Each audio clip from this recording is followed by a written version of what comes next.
అంతా మనం లోపలికి వెళ్లకుండానే తెలిసిపోయే విషయం ఏంటంటే విషయ సూచన తెలిసి చూడగానే మనకు ఆయన ఏ వస్తువుల మీద కవిత్వం రాస్తారో అర్థమవుతుంది. నేను కొన్ని చదువుతాను. మా అమ్మ మొదటి కవిత, రెండవ కవిత అమ్మ నాన్న, ఓ అమ్మ వేదన, బాల్యం, నీ నవ్వు. ఈ నీ నవ్వు అనే కవిత చెలి అనే సంబోధన ఉన్నటువంటి కవిత. కాబట్టి ఆయన వారి శ్రీమతి గురించో లేకపోతే వారి కాలేజీ కాలపు నవయవన దినాలకు సంబంధించిన ఒక ఆకర్షణ గురించో రాసి ఉంటారని అనుకోవచ్చు. అట్లాగే నీవు నేను, ఇది ఖచ్చితంగా వారి శ్రీమతి గురించి రాసిన కవిత అని నాకు అనిపించింది. సఖి, మనస్సు, విరహం, పెన్ను ప్రసరించింది.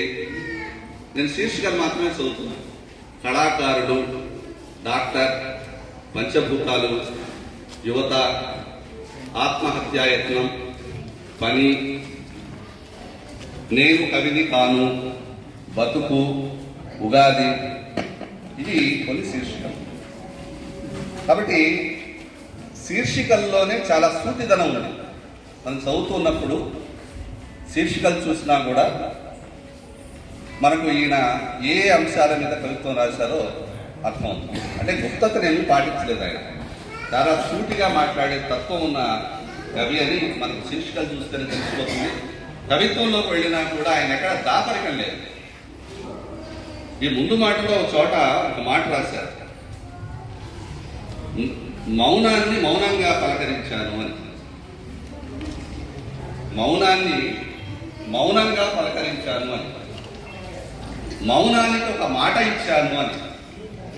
ఏకవేగా చేసేది మౌనాన్ని మౌనంగా పలకరించడమే. అది మొదటి పని.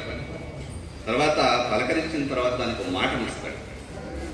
కాబట్టి ఆయన కవిత్వ తత్వం ఏంటో ఆయనకు అర్థమైందని మొదటి సంపుటి ద్వారా మనకు వ్యక్తం.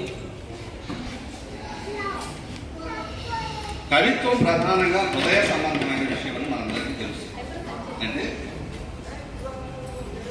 మౌనాన్ని మాట ఇవ్వడం అనేటువంటి భావాన్ని తీసుకున్నట్లయితే మనకు మౌనంగా ఎన్నో భావాలు మన మనసులో ఉంటాయి. అవి అవ్యక్తంగా ఉంటాయి. అవి వ్యక్త రూపం రావాలంటే మనం వాటిని మాట రూపాన్ని ఇవ్వాలి. మనిషి అన్న తర్వాత అనేక ఉద్వేగాలు ఉంటాయి, అనేక ఉద్రేకాలు ఉంటాయి. ఆనందం కూడా ఉద్వేగమే, బాధ ఒక ఉద్వేగం, దుఃఖం ఒక ఉద్వేగం, అనేక రకాల ఉద్వేగాలు ఉంటాయి. ఇవన్నీ కూడా హృదయ స్పందనలు. ఈ హృదయ స్పందనలు వ్యక్తం చేయకపోతే అవి అవ్యక్తంగానే మిగిలిపోతాయి. కవులు చేసే పని ఏమిటంటే తమకు కలిగినటువంటి హృదయ స్పందనను అక్షరాల్లోకి అనువదించి పెడతారు. ఇవన్నీ మనకు తెలిసిన విషయాలే.